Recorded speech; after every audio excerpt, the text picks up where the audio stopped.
പിതാവും പുത്രനും പരിശുദ്ധാത്മാവുമായ സർവേശ്വര, അങ്ങ് ഞങ്ങൾ ആരാധിക്കുന്നു, സ്തുതിക്കുന്നു, അങ്ങ് ഞങ്ങൾ മഹത്വപ്പെടുത്തുന്നു. നല്ല ദൈവമേ, അങ്ങ് ഞങ്ങൾക്ക് നൽകിയ നിരവധിയായ അനുഗ്രഹങ്ങൾക്ക് അങ്ങേക്ക് ഞങ്ങൾ നന്ദി പറയുന്നു. ഈ നിമിഷങ്ങളിൽ ഞങ്ങളെ തന്നെ പൂർണ്ണമായി അങ്ങേക്ക് സമർപ്പിക്കുന്നു. അങ്ങയുടെ പരിശുദ്ധാത്മാവിനെ ഞങ്ങളിലേക്ക് അയക്കണമെന്ന് ഞങ്ങൾ അപേക്ഷിക്കുന്നു. പരിശുദ്ധാത്മാവേ, എന്നിലേക്കും എന്നെ ശ്രമിക്കുന്ന എല്ലാ മക്കളിലേക്കും അങ്ങ് കടന്നു വരണമേ. പരിശുദ്ധാത്മാവെ, അങ്ങയുടെ അഭിഷേകം കൊണ്ട് ഞങ്ങളെ നിറയ്ക്കണമേ. അങ്ങയുടെ വചനം പ്രഘോഷിക്കുവാനായിട്ട് എന്നെ നിയോഗിച്ചതിനെ ഓർത്ത് അങ്ങേക്ക് നന്ദി പറയുന്നു. അങ്ങയുടെ വചനം പ്രഘോഷിക്കപ്പെടുമ്പോൾ അത് എല്ലാ മക്കളിലേക്കും അവരുടെ ഹൃദയത്തിലേക്കും അത് പ്രവേശിക്കട്ടെ. അങ്ങനെ അങ്ങയുടെ വചനമനുസരിച്ചൊരു ജീവിതം നയിക്കുവാൻ വേണ്ട കൃപ ഞങ്ങൾക്കെല്ലാവർക്കും അങ്ങ് പ്രദാനം ചെയ്യണമേ. പിതാവും പുത്രനും പരിശുദ്ധാത്മാവുമായ സർവേശ്വര എന്നേക്കും ആമേൻ. പ്രിയ ദൈവമക്കളെ, വിശുദ്ധിയുടെ ആനന്ദം നമുക്ക് ലഭിക്കണമെങ്കിൽ നമ്മൾ വിശുദ്ധരായ മനുഷ്യരോട് ചേർന്ന് നിൽക്കുക. വിശുദ്ധരായ മനുഷ്യരോട് ചേർന്ന് നിൽക്കുമ്പോൾ വിശുദ്ധിയുടെ ആനന്ദം ലഭിക്കുമെന്ന് പരിശുദ്ധ അമ്മയുടെ ജീവിതം നമ്മെ പഠിപ്പിക്കുന്നു. പരിശുദ്ധ അമ്മ എലിസബത്തിനെ സന്ദർശിക്കുവാൻ പോകുമ്പോൾ നാം കാണുന്നുണ്ട്, എലിസബത്തിൻ്റെ ഭവനത്തിലേക്ക് കയറിയ പരിശുദ്ധ അമ്മയുടെ അഭിവാദന സ്വരം കേട്ടപ്പോൾ ഉദരത്തിൽ ശിശു കുതിച്ചു ചാടി. ആ അമ്മയുടെ സാന്നിധ്യം, പരിശുദ്ധാത്മാവ് നിറഞ്ഞ അമ്മയുടെ സാന്നിധ്യം ഉടനെ എലിസബത്തിലേക്കും ഉദരത്തെ ശിശുവിലേക്കും എല്ലാം പ്രവേശിക്കുകയാണ്. ആ ഭവനം മുഴുവൻ നിറയുകയാണ്. അതിനുശേഷം എലിസബത്ത് തന്നെ ഉദ്ഘോഷിക്കുന്നു, നിൻ്റെ അഭിവാദനത്തിൻ്റെ സ്വരം എൻ്റെ കർണപിടങ്ങളിൽ പതിച്ചപ്പോൾ എൻ്റെ ഉദരത്തിൽ ശിശു സന്തോഷത്താൽ കുതിച്ചു ചാടി. പ്രിയ ദൈവമക്കളെ, വിശുദ്ധരായ മക്കളുടെ സാന്നിധ്യം, വിശുദ്ധരായ മനുഷ്യരുടെ സാന്നിധ്യം തന്നെ ആ മറ്റുള്ള മനുഷ്യർക്കും ആ സ്ഥലങ്ങളെല്ലാം വിശുദ്ധീകരിക്കപ്പെടും. അവരുടെ സാന്നിധ്യം നാം കാക്ഷിക്കണം. വിശുദ്ധരായ മക്കൾ എവിടെയെല്ലാം കടന്നു ചെല്ലുന്നു അവിടെയെല്ലാം വിശുദ്ധീകരിക്കപ്പെടും. അതാണ് പരിശുദ്ധ അമ്മയുടെ ജീവിതം നമ്മെ പഠിപ്പിക്കുന്നത്. ജോൺ പോൾ രണ്ടാമൻ മാർപ്പാപ്പ മെത്രാനായിരുന്ന സമയത്ത് അദ്ദേഹത്തിൻ്റെ രൂപതയിലെ ഒരു ഇടവകയിൽ ധ്യാനം പ്രസംഗിക്കാനായിട്ട് പോയി. പോകുന്ന വഴിക്ക് അദ്ദേഹത്തിന് പരിചിതമായിരുന്ന ഒരു ഭവനത്തിൽ വൃദ്ധയായൊരു മാതാവിനെ സന്ദർശിക്കുവാനായിട്ട് കയറി. അവിടെ ചെന്ന് മണിയടിച്ചു. കതക് തുറക്കുമ്പോൾ മെത്രാനാണ് വന്നിരിക്കുന്നതെന്ന് മനസ്സിലാക്കാതെ ആ പ്രായമായ അമ്മ പറഞ്ഞു, ഈ ഭവനങ്ങളിലൊന്നും ആരുമില്ല, എല്ലാവരും ദേവാലയത്തിൽ പോയിരിക്കുകയാണ്. ഞങ്ങളുടെ മെത്രാനാണ് അവിടെ ധ്യാനം പ്രസംഗിക്കുന്നത്. ഞങ്ങളുടെ മെത്രാൻ ഒരു വിശുദ്ധനായ മനുഷ്യനാണ്. എനിക്കും അദ്ദേഹത്തെ കാണണമെന്ന് ആഗ്രഹമുണ്ടായിരുന്നു. പക്ഷേ എനിക്ക് ധ്യാനത്തിന് പോകാനായിട്ട് സാധിച്ചില്ല. അതുകൊണ്ട് അവിടെ ചെന്നാലും വലിയ ജനക്കൂട്ടമായിരിക്കും, അദ്ദേഹത്തെ കാണുവാൻ സാധിക്കില്ല. അതുകൊണ്ട് ഞാൻ പോയില്ല. അപ്പോൾ ജോൺ പോൾ രണ്ടാമൻ മാർപ്പാപ്പ ആ അമ്മയുടെ ചുമലിൽ തൻ്റെ കൈകൾ വെച്ചുകൊണ്ട് പറഞ്ഞു, അമ്മ കണ്ണു തുറക്ക്, അമ്മയ്ക്ക് അമ്മയുടെ മെത്രാനെ കാണുവാൻ സാധിക്കുമെന്ന്. വിശുദ്ധരായ മനുഷ്യരുടെ സാന്നിധ്യം കാക്ഷിക്കുകയാണ്. വിശുദ്ധരായ മനുഷ്യരുടെ സാന്നിധ്യം വരുമ്പോൾ ആ സ്ഥലവും മനുഷ്യരെല്ലാം വിശുദ്ധീകരിക്കപ്പെടും.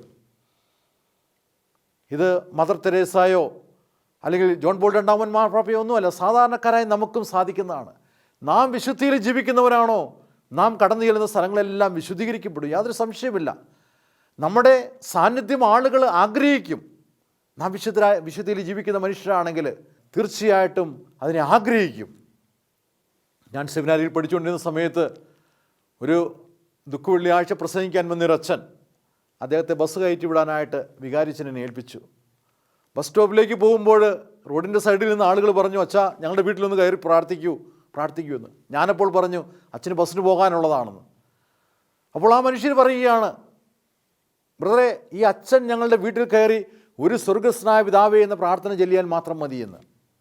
ആ അച്ഛൻ ആ ഓരോ ഭവനങ്ങളിലും കയറി അല്പനേരം പ്രാർത്ഥിച്ച് കടന്നു പോയപ്പോൾ ആ ഭവനങ്ങളെല്ലാം അനുഗ്രഹിക്കപ്പെട്ടതായിട്ട് അവരുടെ മുഖത്തു നിന്ന് തന്നെ മനസ്സിലാക്കുവാൻ സാധിച്ചു. അനുഗ്രഹം കിട്ടിയതിൻ്റെ ആ ഒരു സന്തോഷത്തിലായിരുന്നു ആ മക്കളെല്ലാവരും.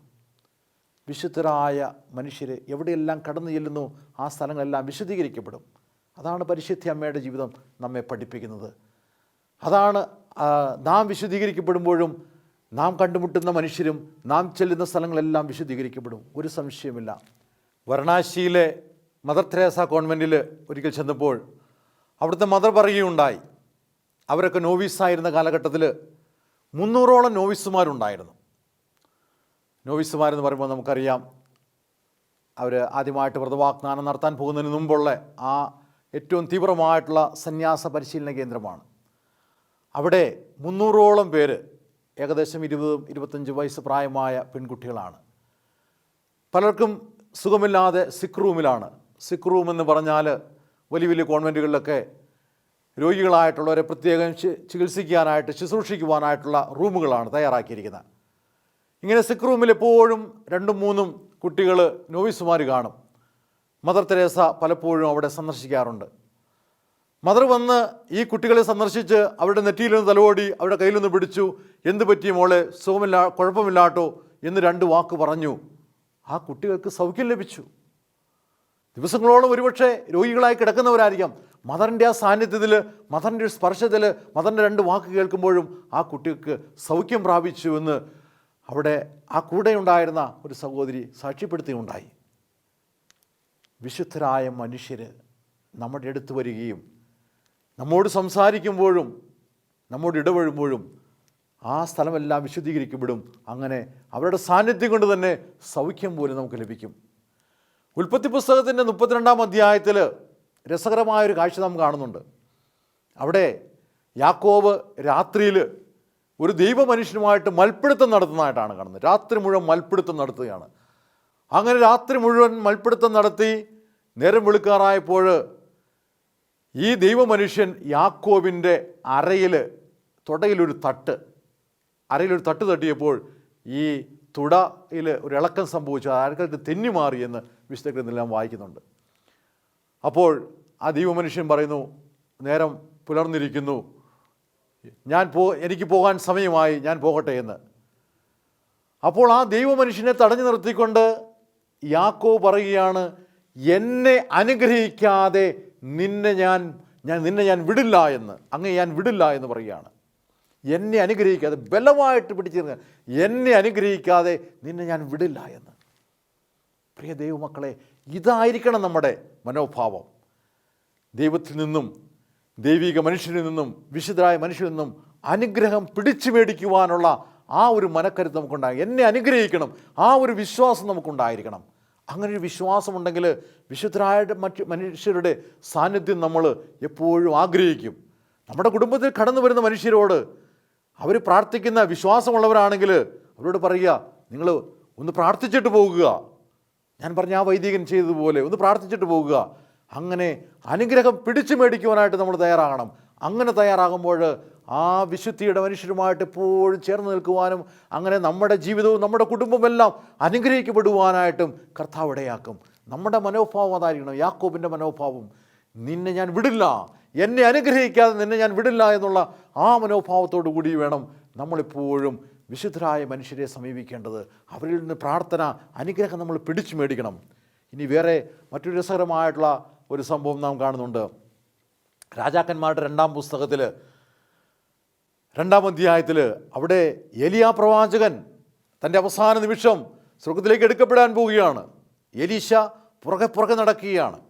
ഏലിയാ പ്രവാചകൻ പറയുന്നു, ദൈവജീവിതം നീ ഇവിടെ നിൽക്കുക, എനിക്ക് കർത്താവിനെ യോർദാൻ വരെ അയച്ചിരിക്കുന്നു. എലീശ പറയുന്നു, കർത്താവിനെയും അങ്ങയെയും സാക്ഷ്യപ്പെടുത്തി ഞാൻ പറയുകയാണ്, ഞാൻ അങ്ങയെ വിട്ടുപിരിയുകയില്ല. അവർ യോർദാനിലേക്ക് പോകുന്നു. വീണ്ടും പറയുകയാണ്, നീ ഇവിടെ നിൽക്കുക, കർത്താവിനെ ജെറീക്കോയിലേക്ക് അയച്ചിരിക്കുന്നു. വീണ്ടും അദ്ദേഹം പറയുന്നു, കർത്താവിനെ അങ്ങയെ സാക്ഷി നിർത്തി ഞാൻ പറയുന്നു, ഞാൻ അങ്ങയെ വിട്ടുപിരിയുകയില്ല. വീണ്ടും പറയുന്നുണ്ട്, നീ ഇവിടെ നിൽക്കുക, കർത്താവിനെ ബഥേലിലേക്ക് അയച്ചിരിക്കുന്നു. വീണ്ടും അദ്ദേഹം പറയുന്നു, കർത്താവിനെ അങ്ങയെ സാക്ഷി നിർത്തി ഞാൻ പറയുന്നു, അങ്ങയെ ഞാൻ വിട്ടുപിരിയുകയില്ല. അവസാനം സ്വർഗത്തിലേക്ക് എടുക്കപ്പെടുമ്പോൾ കർത്താവേ കർത്താവേ, പിതാവേ പിതാവേ എന്ന് നിലവിളിക്കുന്ന എലീശ പ്രവാചകനെയാണ് നമ്മൾ കാണുന്നത്. വിശുദ്ധനായ മനുഷ്യനോട് കൂടി നിൽക്കുവാൻ വേണ്ടിയിട്ട് ആഗ്രഹിക്കുന്നു. തന്നോട് കൂടി നിൽക്കുമ്പോൾ താൻ വിശുദ്ധീകരിക്കപ്പെടുമെന്നുള്ള ആഴമായ ബോധ്യമുള്ളത് കൊണ്ട് ആ വിശുദ്ധിയുടെ മനുഷ്യനോട് ചേർന്ന് നിൽക്കുവാനായിട്ട് ആഗ്രഹിക്കുന്ന എലീശ പ്രവാചകനെയാണ് നാം കാണുന്നത്. പ്രിയ ദൈവമക്കളെ, വിശുദ്ധരായ മനുഷ്യരോട് നാം ചേർന്ന് നിൽക്കുക. വിശുദ്ധരായ മനുഷ്യർ നമ്മുടെ ജീവിതത്തിലേക്ക് കടന്നു വരട്ടെ. അവരുടെ പ്രാർത്ഥനകൾ, അവരുടെ ജീവിതം കണ്ട് നമുക്ക് പഠിക്കാം. നമ്മളൊരിക്കലും ലോകത്തിൻ്റേതായിട്ടുള്ള മനുഷ്യരുടെ അടുത്തേക്ക് പോകരുത്. ലോകത്തിൻ്റെ ചിന്തയിലേക്ക് നമ്മൾ പോയി കഴിഞ്ഞാൽ നമുക്ക് അസ്വസ്ഥതയായിരിക്കും. എലീശ പ്രവാചകനെ പോലെ എലിയ പ്രവാചകനോട് ചേർന്ന് നിൽക്കുക. അദ്ദേഹം തന്നെ നാം കാണുന്നുണ്ട്. വീണ്ടും രാജാക്കന്മാരുടെ 2-ാം പുസ്തകത്തിൻ്റെ 5-ാം അധ്യായത്തിൽ നാമാൻ വരുന്നത്. നമുക്കറിയാം, നാമാൻ സിറിയയിലെ ആർമി ഓഫീസറാണ്. അദ്ദേഹം കുഷ്ഠരോഗിയായിരുന്നു. അദ്ദേഹത്തെ സുഖപ്പെടുത്തുവാനായിട്ട് രാജാവ് പറയുന്നതനുസരിച്ച് അദ്ദേഹം നാമാൻ്റെ അടുത്ത്, എലീശയുടെ അടുത്ത് വരികയാണ്. അദ്ദേഹം വന്നപ്പോൾ പുറത്തുനിന്ന് സേവകനോട് പറഞ്ഞു വിട്ടു, പുറത്തു നിൽക്കുന്ന നാമാനോട്, നീ യോർദാൻ നദിയിൽ പോയിട്ട് 7 പ്രാവശ്യം മുങ്ങിക്കുളിക്കുക, അപ്പോൾ നിൻ്റെ കുഷ്ഠം പൂർണ്ണമായിട്ട് സൗഖ്യം നൽകും. അദ്ദേഹം വളരെ കോപാകുലനായി. അദ്ദേഹം പറഞ്ഞു, ഞാൻ വിചാരിച്ചു ആ ദൈവമനുഷ്യൻ പുറത്തു വന്ന് കൈകൾ വീശി എന്നെ സുഖപ്പെടുത്തുമെന്ന്. നമുക്കിതിലും വളരെ പുണ്യനദികൾ സിറിയയിലുണ്ടല്ലോ, പിന്നെ എന്തിനാണ് ഞാൻ ഇവിടെ പോയി മുങ്ങുന്നത്? അങ്ങനെ കോപാകുലനാകുന്നു. ഏതായാലും ഒരു സേവകർ പറയുന്നതനുസരിച്ച് അദ്ദേഹത്തോട് പറഞ്ഞു, പിതാവേ, നാഥ, ഈ ദൈവമനുഷ്യൻ കുറേ കൂടി കഠിനമായ കാര്യങ്ങളാണ് പറഞ്ഞതെങ്കിൽ അങ്ങത് അനുസരിക്കില്ലായിരുന്നോ? അതുകൊണ്ട് എന്തുകൊണ്ട് അങ്ങേക്കത് ചെയ്തുകൂടാ? അങ്ങനെ അദ്ദേഹം പോകുന്നു. പക്ഷെ ഇവിടെ നാം മനസ്സിലാക്കേണ്ടത്, ഏലിയായുടെ പുറകെ നടന്നുകൊണ്ട് ദൈവത്തെയും അങ്ങയെയും സാക്ഷി നിർത്തിയാൻ പറയുകയാണ്, ഞാൻ അങ്ങയെ വിട്ടു പിരിയില്ല എന്ന് പറയുന്ന മനുഷ്യൻ ഇവിടെ സിറിയയിലെ സൈന്യാധിപൻ, ലോകത്തിൻ്റെതായ രീതിയിൽ നോക്കിയാൽ വലിയ മനുഷ്യനാണ്. സൈന്യാധിപൻ തൻ്റെ രഥങ്ങളോടും തൻ്റെ പടയാളികളോടും എല്ലാം കൂടെ ഇവിടെ വന്നിട്ട് അദ്ദേഹത്തെ ഒന്ന് കാണുവാനോ മുഖം കാണിക്കുവാനോ തയ്യാറായില്ല. ഉള്ളിലിരുന്ന് സേവകനെ വിട്ട് പറയുകയാണ്. ലോകത്തിൻ്റെ മനുഷ്യരോട് വന്നു ചേരുവാനായിട്ട് അദ്ദേഹം തയ്യാറായില്ല. പ്രിയ ദൈവമക്കളെ, നമ്മൾ ദൈവ മനുഷ്യരാണെങ്കിൽ, ആത്മീയതയിൽ ചരിക്കുന്ന മനുഷ്യരാണെങ്കിൽ എപ്പോഴും ആത്മീയരായിട്ട് മാത്രം നമ്മൾ സഹവസിക്കുക. അല്ലാത്തവരെ നമ്മൾ മാക്സിമം ഒഴിവാക്കുക. കാരണം നമ്മുടെ രീതികളും അവരുടെ രീതികളും രണ്ടാണ്.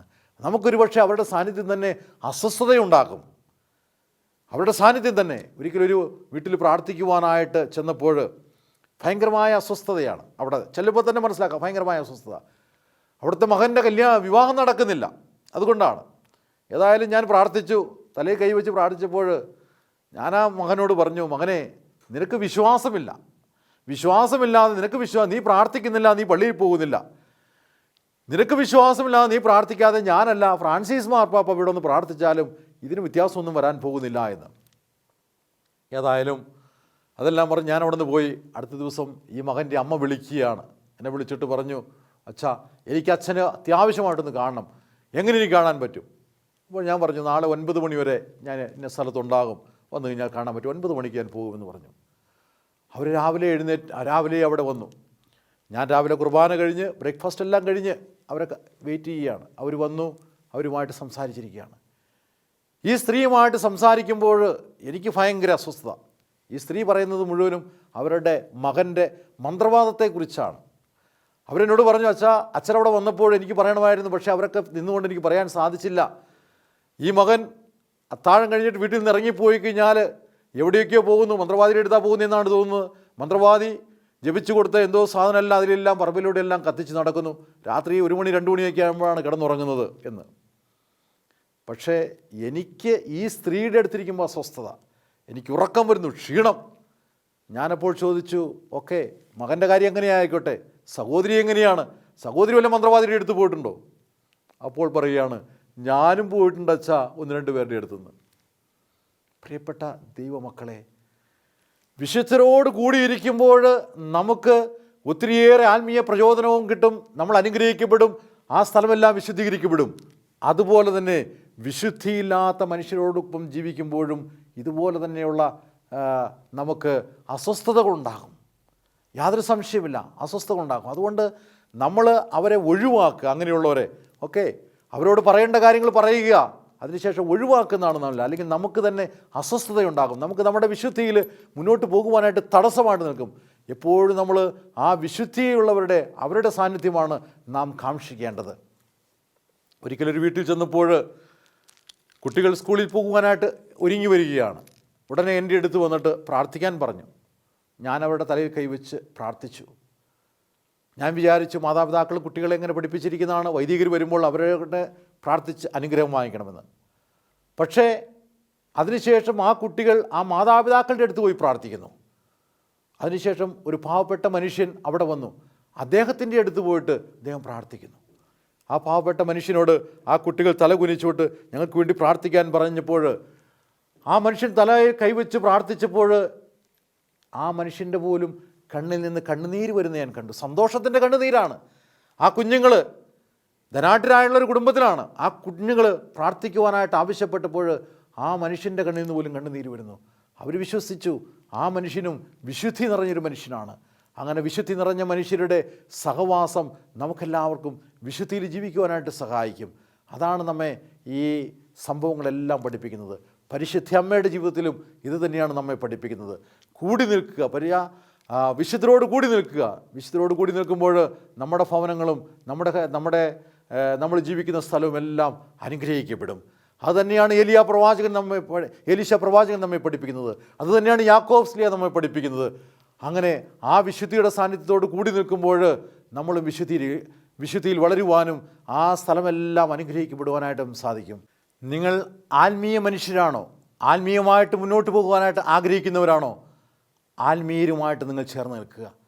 അവിടെയാണ് നമുക്ക് വിശുദ്ധിയുടെ ജീവിതം നയിക്കുവാനായിട്ട് നമ്മെ സഹായിക്കുന്നത്. മറ്റുള്ളവരെ നമ്മൾ ഒഴിവാക്കുക. ആത്മീയമായിട്ട് ചിന്തയില്ലാത്തവരെ നമുക്ക് ഒഴിവാക്കുന്നതാണ് എപ്പോഴും നല്ലത്. അൽഫോൻസാമയുടെ ജീവിതത്തിൽ ഒരു സംഭവം വിവരിക്കുന്നുണ്ട്. അൽഫോൻസാമ സുഖമില്ലാതെ കിടക്കുന്ന ഒരു അവസരത്തിൽ വളരെ കഷ്ടിച്ച് ദേവാലയത്തിൽ പോകും. ദേവാലയത്തിൽ പോയി ദിവ്യബലിക്കിരിക്കുന്നത് ഏറ്റവും പുറകിലെ ബെഞ്ചിലാണ്. ദിവ്യബലി കുർബാനയുടെ സമയത്ത് കുർബാന സ്വീകരിക്കുവാനായിട്ട് മുമ്പിൽ പോവും. കുർബാന സ്വീകരിച്ചിട്ട് പുറകിൽ വന്നിരിക്കും.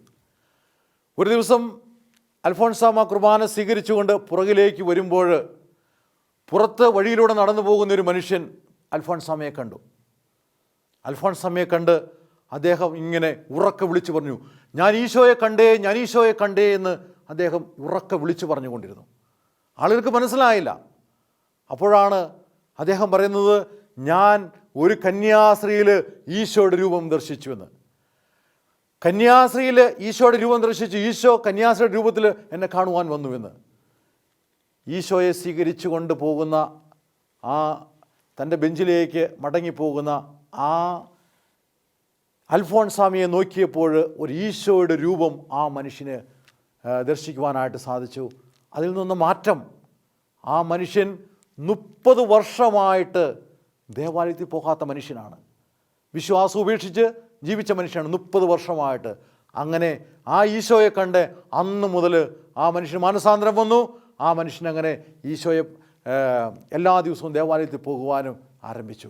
നോക്കി, അതായത് ദൈവികമായുള്ളൊരു വ്യക്തി, ആ വ്യക്തിയിലൂടെ ഈശോ അത്ഭുതം പ്രവർത്തിക്കുകയാണ്. അങ്ങനെ അത്ഭുതം പ്രവർത്തിച്ചുകൊണ്ട് മറ്റുള്ളവരെ ആ മനുഷ്യന് തന്നെ വിശ്വാസം ലഭിക്കുവാനും അങ്ങനെ ഒരു വിശുദ്ധ ജീവിതത്തിലേക്ക് വരുവാനുമായിട്ടും ആ മനുഷ്യനെ സഹായിക്കുന്നു.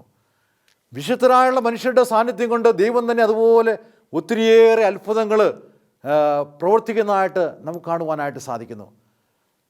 വിശുദ്ധ ഗ്രന്ഥത്തിൽ പരിശുദ്ധ അമ്മ നമ്മളെ കാണിച്ചു തരുന്നതാണ്. അമ്മ ചെല്ലുന്ന സ്ഥലമെല്ലാം വിശുദ്ധീകരിക്കപ്പെടുകയാണ്. അവിടെ എലിസബത്തിനെ സന്ദർശിച്ചപ്പോൾ അവിടെ വിശുദ്ധീകരിക്കുന്നു, അവരിലേക്കെല്ലാം വരുന്നു. അതുപോലെ കാനായിലെ കല്യാണത്തിന് അവിടെ ചെന്നു. ആ നിമിഷം തന്നെ അവരെ അനുഗ്രഹിക്കപ്പെടുകയാണ്. ആ സ്ഥലമെല്ലാം അനുഗ്രഹിക്കപ്പെടുകയാണ്. അതുപോലെ അമ്മ ചെല്ലുന്ന സ്ഥലങ്ങളെല്ലാം അനുഗ്രഹിക്കപ്പെടുന്നു. പ്രിയ ദൈവമക്കളെ, നാം ചിന്തിക്കേണ്ട ഇത് പരിശുദ്ധ അമ്മയ്ക്കോ മദർ തെരേസായ്ക്കോ ജോൺ പോൾ രണ്ടാമനോ മാത്രം ഉള്ളതാണെന്ന്. നാം വിശുദ്ധിയിൽ ജീവിക്കുന്നവരാണെങ്കിൽ നാം എവിടെ ചെല്ലുന്നോ അവിടെയെല്ലാം വിശുദ്ധീകരിക്കപ്പെടും. നമ്മുടെ സാന്നിധ്യം കൊണ്ട് അതെല്ലാം അനുഗ്രഹിക്കപ്പെടും. ആളുകൾ അനുഗ്രഹിക്കപ്പെടും, സ്ഥലം അനുഗ്രഹിക്കപ്പെടും. നമ്മുടെ ഈ ഭാരതീയ ചിന്തയിൽ പോലും ഋഷിമാർ വിശ്വസിക്കുന്നുണ്ട് അവരുടെ സാന്നിധ്യം, ഹിമാലയത്തിലൊക്കെ അവരുടെ സാന്നിധ്യം കൊണ്ട് തന്നെ ഈ ഭാരതം മുഴുവൻ അനുഗ്രഹിക്കപ്പെടുമെന്ന്. അങ്ങനെയാണെങ്കിൽ ശരിയായ ക്രിസ്തുവിൻ്റെ പുരോഹിതർ, ക്രിസ്തുവിൻ്റെ പടയാളികൾ, ക്രിസ്തുവിൻ്റെ ശിഷ്യർ കടന്നു ചെല്ലുന്ന സ്ഥലം മുഴുവൻ അനുഗ്രഹിക്കപ്പെടില്ലേ? ഈശോയിൽ വിശ്വസിക്കുന്നവർ കടന്നു ചെല്ലുന്ന സ്ഥലമെല്ലാം അനുഗ്രഹിക്കപ്പെടില്ലേ? ആ ഭവനങ്ങളെല്ലാം അനുഗ്രഹിക്കപ്പെടില്ലേ? നമുക്ക് യാക്കോബിനെ പോലെ എലീശായെ പോലെ ആ സാന്നിധ്യത്തിന് വേണ്ടിയിട്ട് കൊതിക്കാം. യാക്കോബിനെ പോലെ നമുക്ക് പറയാം, എന്നെ അനുഗ്രഹിക്കാതെ പോകാൻ നീ പോകരുത്, നിന്നെ ഞാൻ വിടില്ല, എന്നെ അനുഗ്രഹിക്കാതെ നിന്നെ ഞാൻ വിടില്ല. എലീശയെ പോലെ നിന്നെ ഞാൻ കർത്താവിനെയും അങ്ങയെയും സാക്ഷിയാക്കി നിർത്തി ഞാൻ പറയുകയാണ്, അങ്ങ് ഞാൻ വിട്ടുമാറില്ല, അങ്ങ് ഞാൻ വിട്ടുമാറില്ല. പ്രിയ ദൈവമക്കളെ, നമ്മൾ എവിടെയൊക്കെ ചെല്ലുന്നു അവിടെയെല്ലാം പ്രാർത്ഥിക്കാനായിട്ട് പരിശ്രമിക്കുക. നമ്മുടെ ഒരു പ്രാർത്ഥന ജോൺ പോൾ രണ്ടാമൻ മാർപ്പാപ്പ ചെയ്ത് അങ്ങനെയാണ്. അദ്ദേഹം എവിടെയെല്ലാം പോകുന്നു ആദ്യം ആ സ്ഥലത്തിന് വേണ്ടി പ്രാർത്ഥിച്ചിട്ടാണ്. നമ്മളൊരു ഭവനത്തിലേക്ക് കടന്നു ചെല്ലുമ്പോൾ നമ്മൾ പ്രാർത്ഥിക്കുക, ആ ഭവനത്തിന് വേണ്ടിയിട്ട് പ്രാർത്ഥിക്കുക. അതുപോലെ തന്നെ നമ്മുടെ അടുത്തേക്ക് കടന്നു വരുന്ന വ്യക്തികൾ, നമ്മുടെ കുടുംബത്തിൽ വരുന്നവരോട് നിങ്ങളൊന്ന് പ്രാർത്ഥിച്ചിട്ട് പോകാൻ പറയുക. തീർച്ചയായിട്ടും അവർക്കും നമുക്കും എല്ലാം, നമ്മുടെ കുടുംബം എല്ലാം അനുഗ്രഹിക്കപ്പെടും. വിശുദ്ധരായുള്ള മനുഷ്യരോട് ചേർന്ന് നിൽക്കുക. പലപ്പോഴും ഇന്ന് വിശുദ്ധരായ മനുഷ്യരെ കർശനമായി വിമർശിക്കുന്ന പലതും നമുക്ക് കാണാം. നമ്മുടെ മീഡിയ വഴി എല്ലാം നമുക്കിത് കാണാം. അങ്ങനെയുള്ളതിലേക്കൊന്നും നാം ഒരിക്കലും തിരിഞ്ഞു നോക്കണ്ട. തെറ്റുകൾ പറ്റുന്നുണ്ടെങ്കിൽ ദൈവം അവരെ തിരുത്തിക്കോളും, തമ്പുരാൻ അവരെ തിരുത്തിക്കോളും. നമ്മൾ ആരെയും തിരുത്താൻ പോകണ്ട. നമുക്കെപ്പോഴും നല്ലത് അങ്ങനെ അഭിഷിക്തരെയും ദൈവമക്കളെയെല്ലാം വിമർശിക്കുന്നവരിൽ നിന്ന്, അവരിൽ നിന്നെല്ലാം അകന്നു നിൽക്കുന്നതാണ്. അവർ വിമർശിക്കുകയോ എല്ലാം ചെയ്തോട്ടെ, നമുക്കതുകൊണ്ട് നമ്മളതിനോട് കൂട്ടുചേരാതെ അവരുടെ സാന്നിധ്യം നമ്മൾ പ്രതീക്ഷിക്കുക. തെറ്റുപറ്റിക്കഴിഞ്ഞാൽ നമ്മൾ അവർക്ക് വേണ്ടിയിട്ട് പ്രാർത്ഥിക്കുക. കാരണം അവരിലൂടെയാണ് നമുക്ക് നമ്മുടെ ഭവനങ്ങളിലേക്ക് ദൈവാനുഗ്രഹം ചൊരിയപ്പെടുന്നത്. അതുകൊണ്ട് ഏതൊരു വ്യക്തിയും, വിശുദ്ധിയിൽ ജീവിക്കുന്ന ഏതൊരു വ്യക്തിയും നമ്മുടെ ജീവിതത്തിലോ നമ്മുടെ ഭവനത്തിലോ കടന്നു വരുമ്പോൾ നമ്മുടെ ജീവിതവും നമ്മുടെ ഭവനവും അനുഗ്രഹിക്കപ്പെടും, ഒരു സംശയമില്ല. അവരിലൂടെയാണ് ദൈവത്തിൻ്റെ അനുഗ്രഹം നമ്മുടെ ഭവനങ്ങളിലേക്കും നമ്മുടെ ജീവിതത്തിലേക്കും കടന്നു വരുന്നത്. അതുകൊണ്ട് അവരോടൊപ്പം പ്രാർത്ഥിക്കുകയും അവരോടൊപ്പം ആയിരിക്കാനായിട്ട്, അവരുടെ സാന്നിധ്യം എപ്പോഴും കാക്ഷിക്കുക. തീർച്ചയായിട്ടും നമ്മെ ദൈവം അനുഗ്രഹിക്കും, നമ്മുടെ കുടുംബത്തെ ദൈവം അനുഗ്രഹിക്കും. അങ്ങനെ നമ്മൾ വിശുദ്ധികളിൽ മറ്റുള്ളവരോടൊപ്പം ചേർന്ന് നിൽക്കുമ്പോൾ ആ വിശുദ്ധിയുടെ ആനന്ദം നമുക്ക് ലഭിക്കും. നമുക്ക് മാത്രമല്ല, നാം ചേർന്ന് നിൽക്കുന്ന വ്യക്തികൾക്കും, നമ്മൾ എവിടെയൊക്കെ ആയിരിക്കുന്നു അവർക്കെല്ലാം ആ വിശുദ്ധിയുടെ ആനന്ദം ലഭിക്കും. അതുകൊണ്ട് നമുക്കെപ്പോഴും അതിനായിട്ട് ആഗ്രഹിക്കാം.